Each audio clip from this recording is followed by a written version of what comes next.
tema de la conferencia, ustedes lo saben, es la Gran Comisión y el Gran Mandamiento.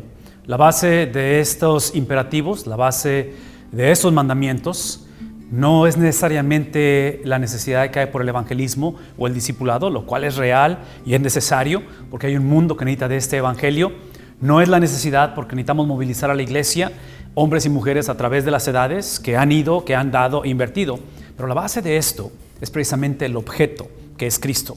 Y es en Mateo capítulo 28 donde Él abiertamente, en esa gran comisión, en ese contexto de ese gran mandamiento, donde Él establece esta conversación en algo que es trascendental, que después de 2000 años lo seguimos afirmando, que en su llegada, en su venida, en su ministerio, eventualmente en su resurrección, porque es el contexto de ese gran mandamiento, de esa gran comisión, está basado en la potestad de la cual Él habla, y Él dice: toda potestad, estoy en Mateo capítulo 28, versículo 18, toda potestad me es dada. Esa es la base de esto. Inclusive es el apóstol Pablo que en su peregrinar como seguidor de Jesús, encontrándose con el Cristo de potestad, el Cristo que no se le apareció, en el capítulo 9 de Hechos, preguntando o considerando, literalmente se le aparece, y con la potestad que Él tiene, transforma la vida de este perseguidor de la iglesia.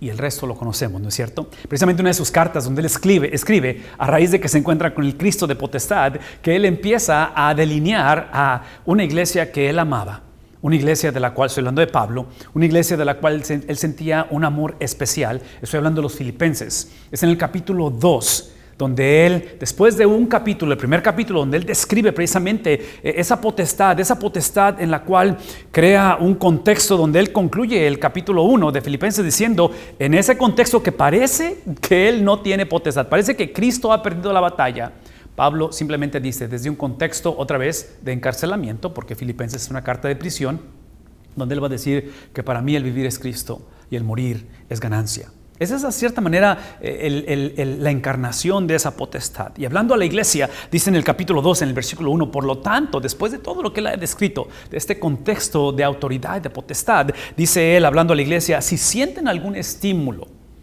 veamos ese corazón misionero, esa potestad encarnada, esa potestad de la cual la autoridad que estamos hablando, otra vez, hablando de la gran comisión, gran mandamiento, es algo que siempre Cristo usó, siempre Cristo expresó para el beneficio de otros. Es el corazón misionero de Dios, ¿no es cierto?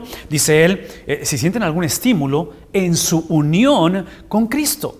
Aparentemente esta potestad, esta autoridad es precisamente, no solamente para cambiar al mundo, no solamente para vencer al enemigo, pero la victoria, la bendición es esa unión con Cristo. Dice él, si sienten esa bendición, ese estímulo en su unión con Cristo, Filipenses 2, versículo 1, algún consuelo en su amor, algún compañerismo en el espíritu, y dice él, algún afecto entrañable. Definitivamente en el contexto de un encarcelamiento, como es el caso de Pablo, sabiendo que esas iglesias están batallando porque tienen un conflicto interno o doctrinal, sabiendo que la iglesia iba hacia momentos difíciles, cuando hablamos acerca de ese amor del cual está hablando, porque está escribiendo, diciendo, si sienten algún consuelo en su amor, sabemos históricamente, sabemos por experiencia, que ese amor que Cristo emana, ese amor que es básicamente la cristalización de esa potestad para con la iglesia, no es la garantía de que Pablo va a salir de la cárcel. No es la garantía que la iglesia va a enderezar su doctrina o que potencialmente la iglesia va a evitar persecución. Lo que está hablando aquí es que le va a dar a la iglesia la habilidad de perseverar. Y la perseverancia de la iglesia, después de 2000 años, que es llamada hoy en día, es en el contexto del Dios que en su amor ha escogido preservar a la iglesia. E inclusive, esa preservación, otra vez, es en el contexto del Espíritu Santo. Vean lo que está diciendo. Dice, algún compañerismo en el Espíritu. Ese Espíritu Santo es aquel que definitivamente selló la vida de Pablo en ese camino rumbo a Damasco. Nunca volvió a ser el mismo. Y es el Espíritu Santo que ahora se manifiesta, no tanto en sello, porque esa es la salvación, pero se manifiesta en su llenura. Que otra vez lo dije hace un momento. Filipenses 1, versículo 29. Para mí el vivir es Cristo, el morir es ganancia. Es ahí donde Pablo dice en el versículo 2, llénenme de alegría. Si esto está llevándose a cabo, si están sintiendo el amor de Él, están sintiendo la llenura, la plenitud de su espíritu, porque el amor obviamente creó la regeneración, la transformación de sus corazones. Ahora esa llenura es ahí donde quiero que llenen mi vida de alegría, dice Él, teniendo un mismo parecer. Versículo 2, un mismo amor, unidos en alma y pensamiento. Y ese es el punto. Esta unidad de la que está hablando el apóstol Pablo, en un contexto de fragmentación, de limitación, en un contexto en el cual Pablo está encarcelado, en un contexto que él no puede estar con ellos y aparentemente hay una situación donde se sienten divididos, donde no hay liderazgo que ellos quisieran tener, es en ese contexto donde aparentemente encontramos esa unidad que estamos hablando, no limitada a circunstancias, donde encontramos el antídoto al versículo 3. En el versículo 3 él habla del problema que había y el problema era que había egoísmo, por lo tanto dice no hagan nada por egoísmo. Típicamente en este tipo de instrucciones, de imperativos, lo que implica es que ya lo estaban haciendo. Y Pablo está trayendo otra vez palabras de aliento, pero palabras de reprensión. Está instruyendo a la iglesia y está diciendo, la autoridad de Cristo es una autoridad que no solamente es aquella que los lleva de victoria en victoria, pero es aquella que lidia con los problemas que hay hoy en día, existentes. Inclusive yo argumentaría que la conversión de uno no es simplemente de pecado, pero es literalmente de pensar que uno tiene la habilidad de estar bien con Dios por uno mismo. En este caso, en inglés es la palabra greed, esa cuestión de avaricia, de egoísmo. Dice el apóstol Pablo, nada hagan por egoísmo o por vanidad. Y aquí está el contraste. Pero, o más bien, dice, háganlo con humildad. Háganlo considerando, esto es lo que significa humildad. Humildad significa que consideren a los demás como superiores a ustedes mismos. No hay mejor manera de ejemplificar esto que la misma persona de Cristo, el cual, obviamente, es aquel que se le consideró, se le etiquetó como el humilde.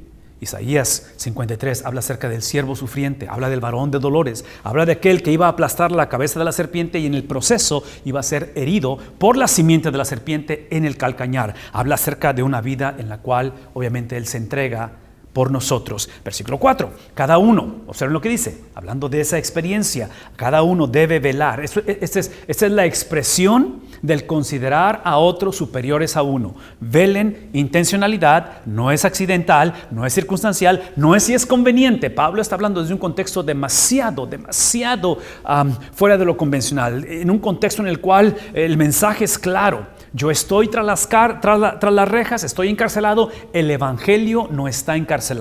Yo estoy limitado físicamente, el evangelio fluye. Inclusive, cuando leen el capítulo 1, habla acerca de cómo el evangelio ha cambiado el pretorio, ha cambiado esta cuestión. El evangelio está fluyendo aún en medio de un contexto, otra vez, en contra del evangelio. Por eso dice él, velen no solo por sus propios intereses, sino también por los intereses de los demás. Y aquí es donde llega a ese pináculo, a ese clímax de esto, a esa cúspide. Versículo 5, la actitud de ustedes debe de ser como la de Cristo. Si algo podemos llevarnos de esta conferencia es recordar que esta actitud, como la de Cristo, es la razón por la cual la iglesia es salva.